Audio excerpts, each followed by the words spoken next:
That is the third and final debate. You see Chris Wallace there shaking hands with Hillary Clinton, Donald Trump staying behind the podium. Interested to see what happens there. But this is an evening with a lot of substance and a lot of discussion of the topics that have been in the news of late for her, the WikiLeaks documents for him, allegations that have been made against him by many women. So there's going to be a lot to discuss and will be discussed.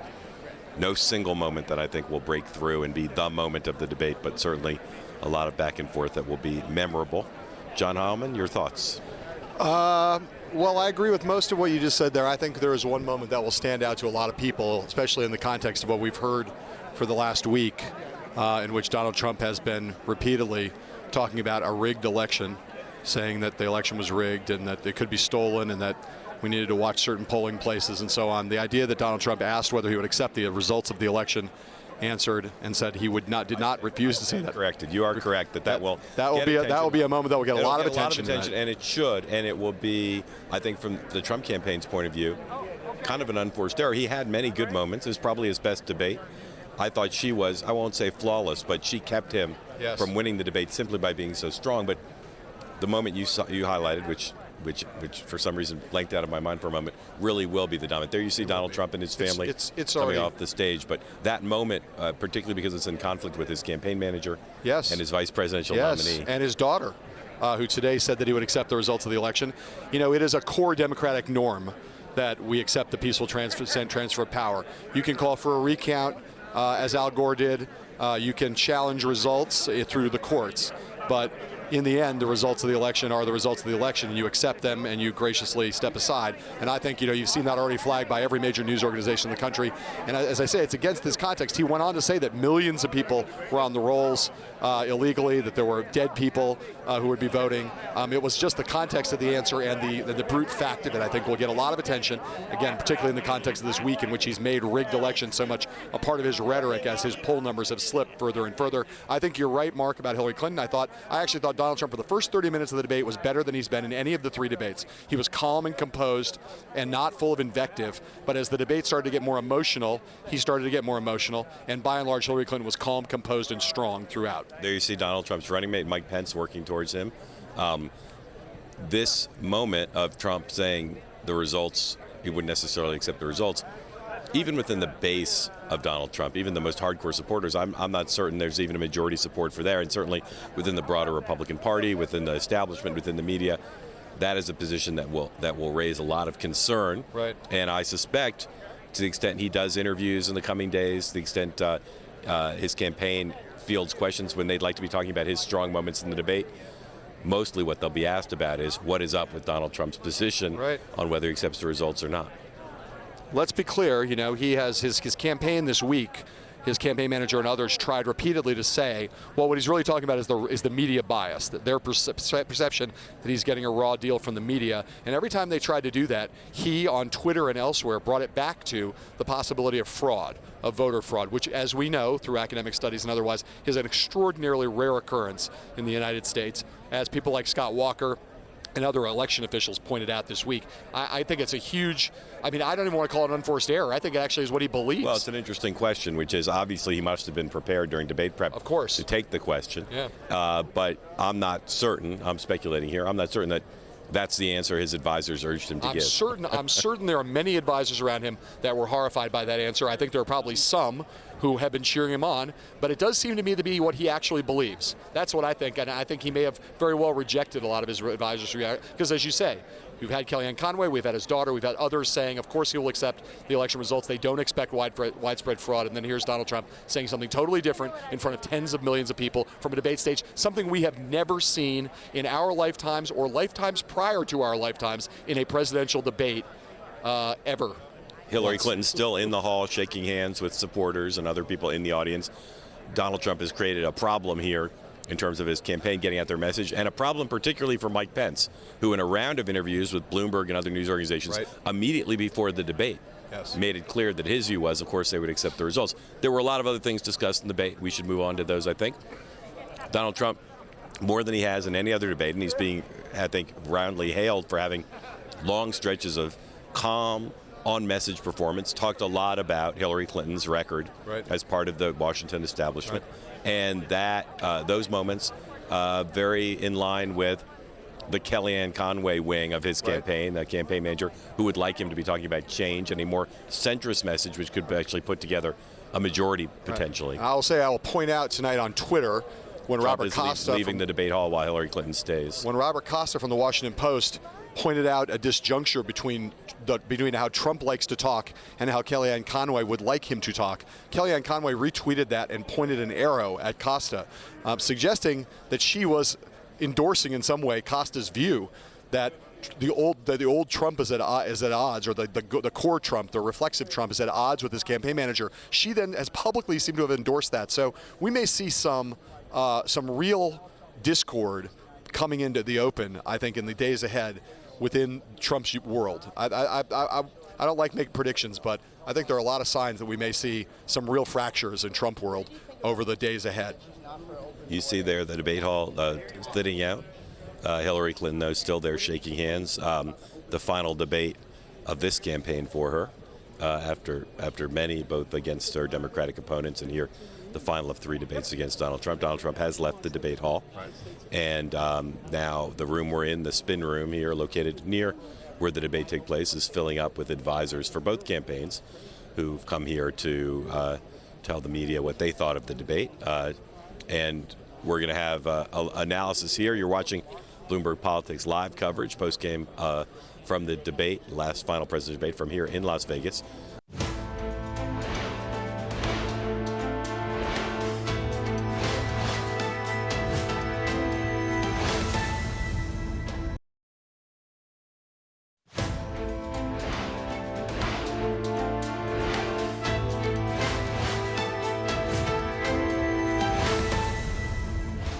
Welcome back to Bloomberg Television and Twitter.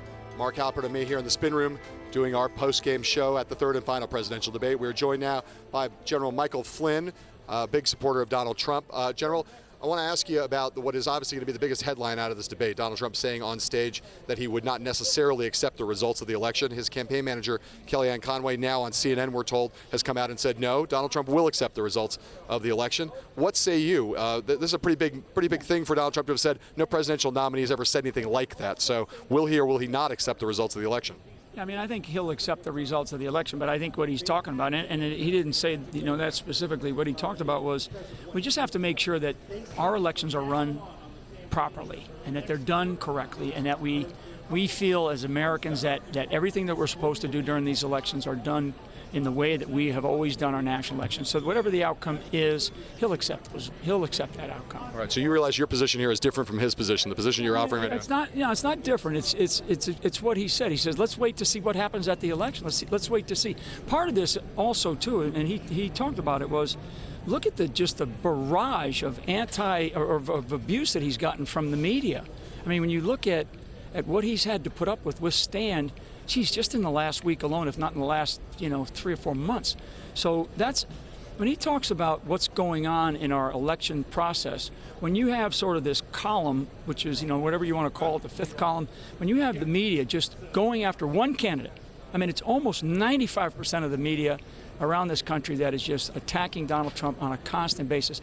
That poisons the mind of the American public into thinking that, geez, is this guy that bad? I'm sure you didn't mean to be suggesting that the press in this country are like Nazi collaborators, right? I would say that the press is definitely has a massive bias against Donald Trump. Just to clear up this point, did he speak imprecisely when he said he'd have to wait and see about whether he'd accept the results, or he said exactly the way he should have said it? I think he'd stand on what he said, and I think that what he said was essentially that we just have to wait to see what the outcome is. I mean, how the election process goes, the outcome of it, whatever the outcome of it is. I mean, we'll have a peaceful election and all that sort of stuff, and he'll accept whatever the outcome is. I wouldn't read much more into it.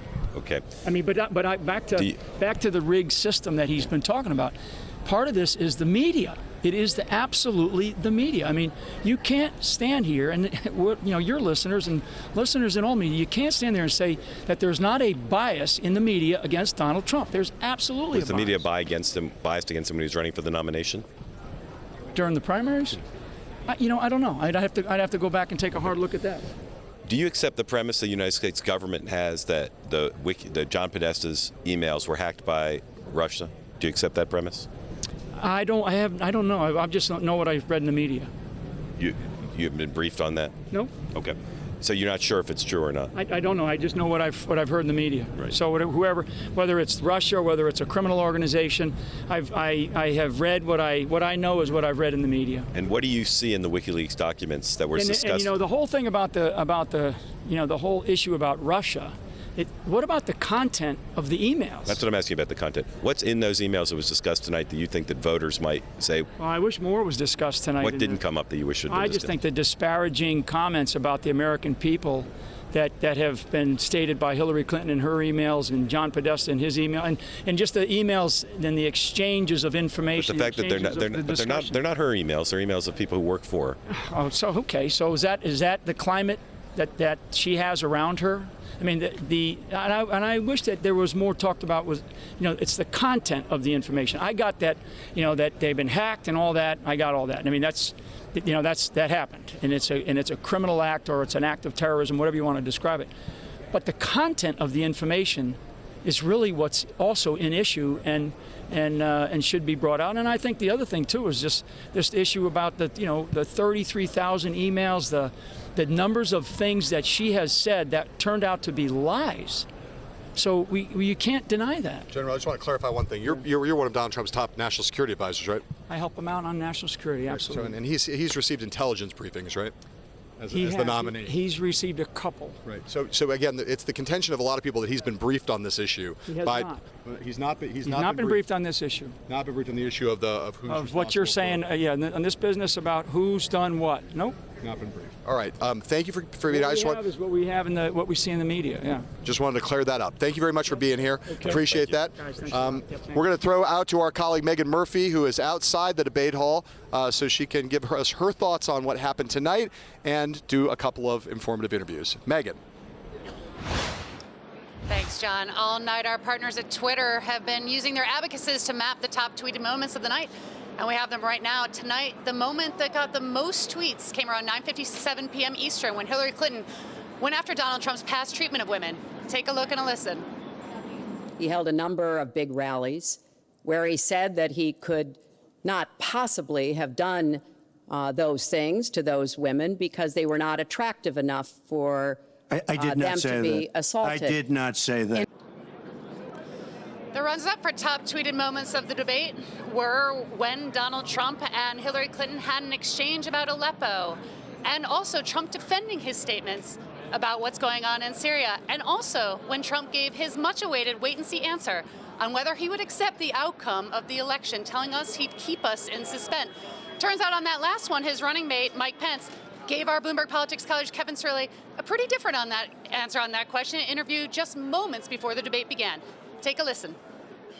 Well, Donald Trump made it clear in his first debate, and I've made it clear that we'll accept the will of the American people, but I think Donald Trump's going to win. I mean, we've got a brand new poll out today from Investors Business Daily that has us up a percentage point. I see tremendous momentum all across the country. Let's put up a line graph of Twitter traffic throughout the debate. We've been tracking this all night. The highest peak of Twitter chatter at 9:57 p.m. Eastern was about the women discussion clip we just saw. Meanwhile, the top 3 issues that Twitter users discussed over the past 90 minutes were foreign affairs, the economy, and reproductive rights. I'm joined now by Bloomberg Politics reporter Steve Buccino. Steve, there's no question that, as John Heilemann said early in the night, the big takeaway moment is going to be Donald Trump saying he would not clarify whether he will accept the results of his election. He said it not once but twice. Right. He said he would keep us in suspense, and Hillary Clinton saying, calling it in effect horrifying that he would have that stance, that it was a threat to democracy. Chris Wallace reminding us at the end of the evening how important each of our votes are. Do you think this is damaging for his candidacy, and do you think it's whipping up concern over something that American voters will see as fundamental, which is the integrity of our voting system? Look, Donald Trump has been saying this for a long time on the campaign trail. It's been a little too soon to see exactly Whether or not this will affect him, this particular statement, we will wait and see. But he's been talking about this for a little while. We've seen it rally his base before. I think the one thing to take away from this tonight is neither candidate really made their case about why they were going to be president tonight. Hillary did a little bit more than Donald Trump, but it was much more about why the other person shouldn't be president. And it was a back and forth. At the time, it was like a pivot contest where there would be a question and one person would pivot to an attack, and then the next person would take that attack and pivot to a completely different subject. And I think that it's important to note that one of the moments that Hillary Clinton was the strongest was on that women issue, partially because she attacked Donald Trump, but then she pivoted and she said, "We're better than this," and she gave this long speech about how the country needs to stand up because they were better than this. And I thought that was her strongest moment of the night because of a sudden she cast a vision. She wasn't just attacking Trump. Yeah, she was more riled, she was more personal, and it is like that her team and herself decided to take on as an emotional issue, not just women, but partial birth abortion, children's rights, a lot of the things that she's talking about. And in fact, Mark Halperin and John Heilemann have Joel Benenson, Hillary Clinton's pollster, with them right now in the spin room. Megan, thank you. We're here with Joel Benenson, strategist for Hillary Clinton. I want to talk to you about the thing that's obviously getting the most attention, Donald Trump saying that he wouldn't necessarily accept the results of the election. He wants to see. His aides are sort of walking that back a little bit. Is it okay at any level, as far as you're concerned, for him to say, hey, let's see what happens? I'm inclined to accept them in effect, but let's see what happens. No, it's not okay. I think we've got a reason why the rest of the world looks to us as the greatest democracy on earth. With one exception, we've had orderly transitions after every presidential election. I think you've got Republicans around the country who are appalled by what he's saying, but they've been appalled by a lot of things in his campaign. I think tonight was the clearest win of the three.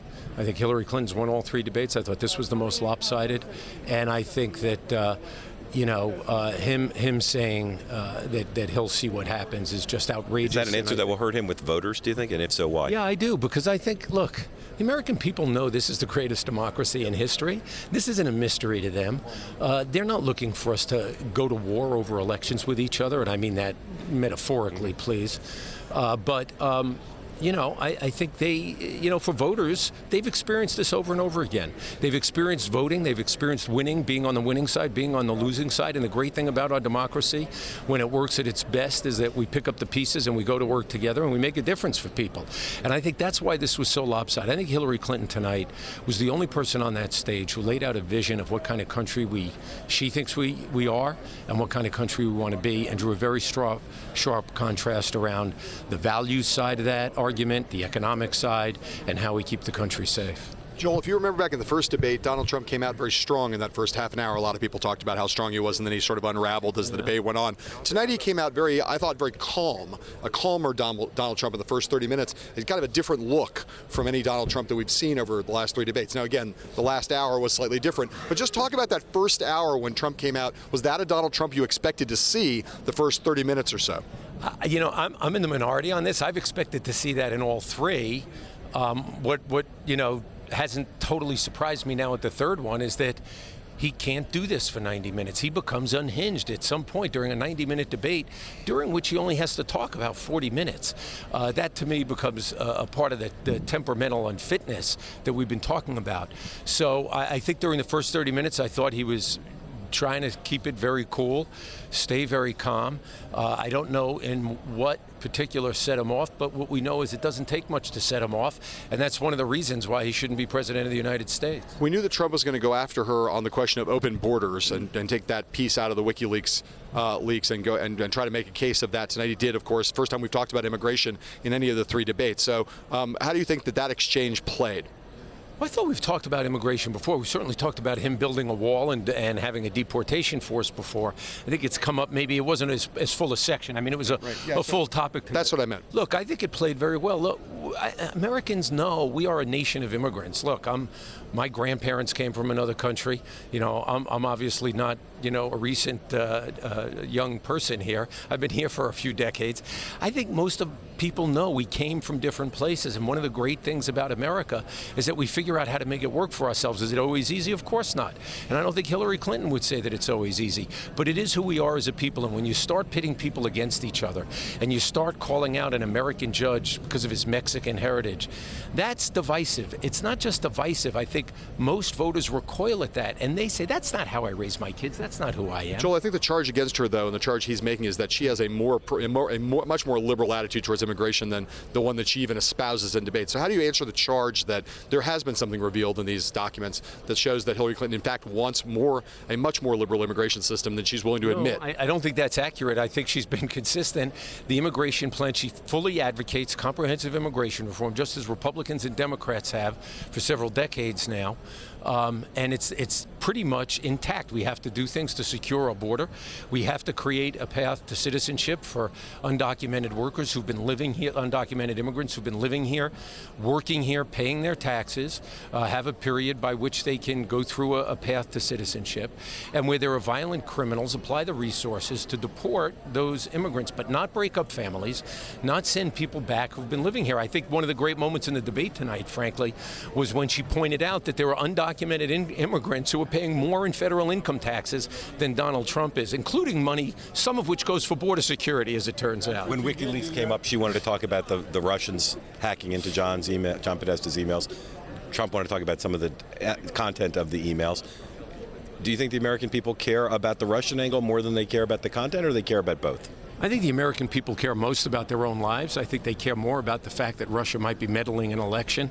I think the other related piece to that, which I think she drove home pretty well tonight, is the fact that we've got Donald Trump, who doesn't want to believe what 17 intelligence agencies in this country have said. He wants to believe Russia. I mean, that's just unheard of. Do you, as we go forward here, you all are feeling pretty good about after tonight and in general the race. Do you sit in fear or concern that there could be more WikiLeaks disclosures between now and Election Day? I think I always say that this election is about their lives first and foremost, and the future, as President Clinton once said, not the past. I think voters heard tonight one candidate during the course of that debate who was talking about their lives, that we have to invest in the American people. I actually think that's what they're going to be focused on over these last 19 days if they haven't made up their minds after tonight. And I think we're seeing a shrinking pool of people that are open to this. And I think for Donald Trump, the challenge is in none of these three debates has he reached out beyond his base. He just doesn't do it. Hillary Clinton, tonight she said it, I'm going to be a president for all Americans. If you didn't support me, if you did support me, I'm going to be fighting for you. Joel Benenson, top strategist for Hillary Clinton. Thank you. Thank you. Appreciate it. We're here in the spin room. We're going to take another break now. We're going to come back with more of our live post-game debate coverage on Bloomberg TV, streaming on Twitter from Las Vegas right after this.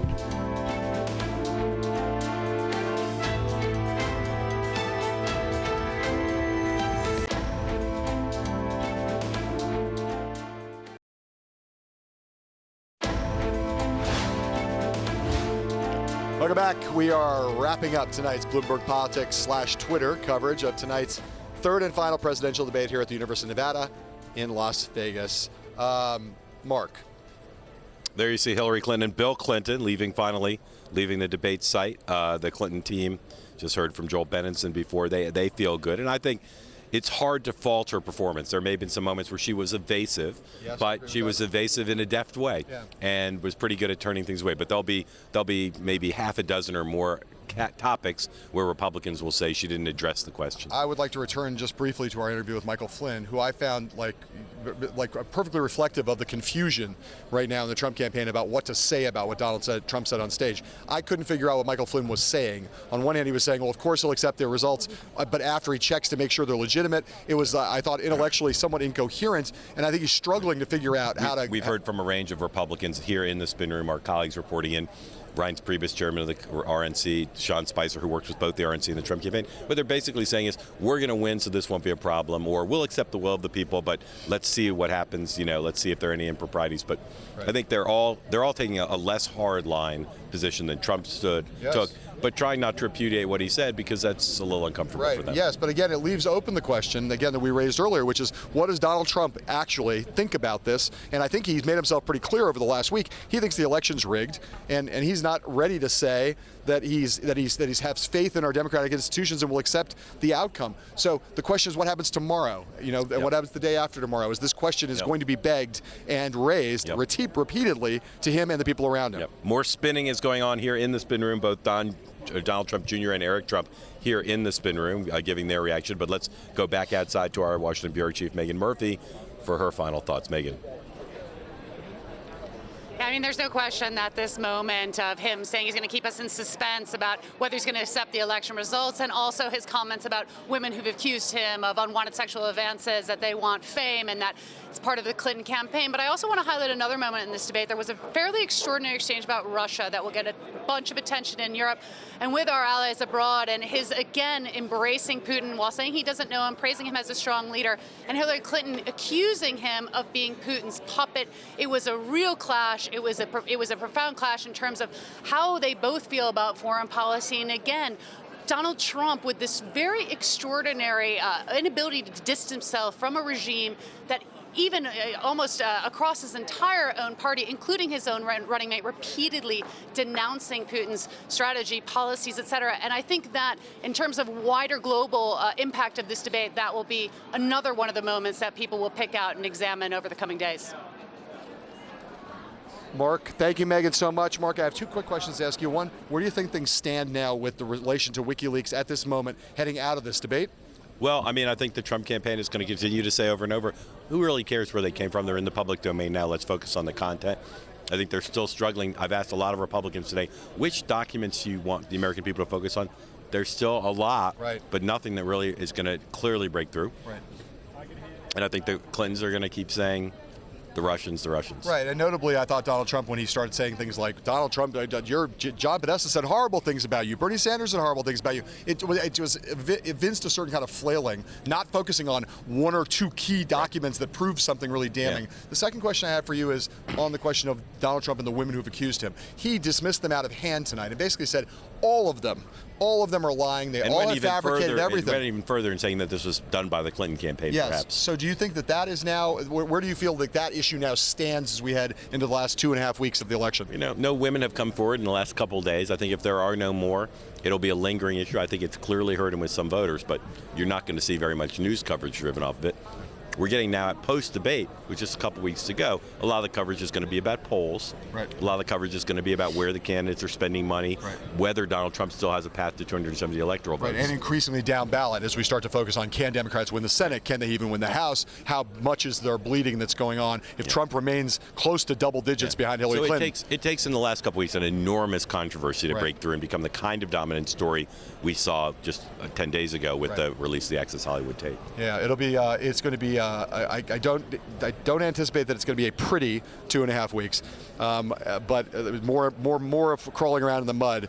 But I think we are now finally at this moment we could say we are headed into the genuine home stretch, which is both exciting and a bit of a relief. For Mark Halperin and me here in the spin room at the University of Nevada, Las Vegas, we want to thank our friends at Twitter who've been our exclusive partners for this and all of the other debate night coverages that we've done.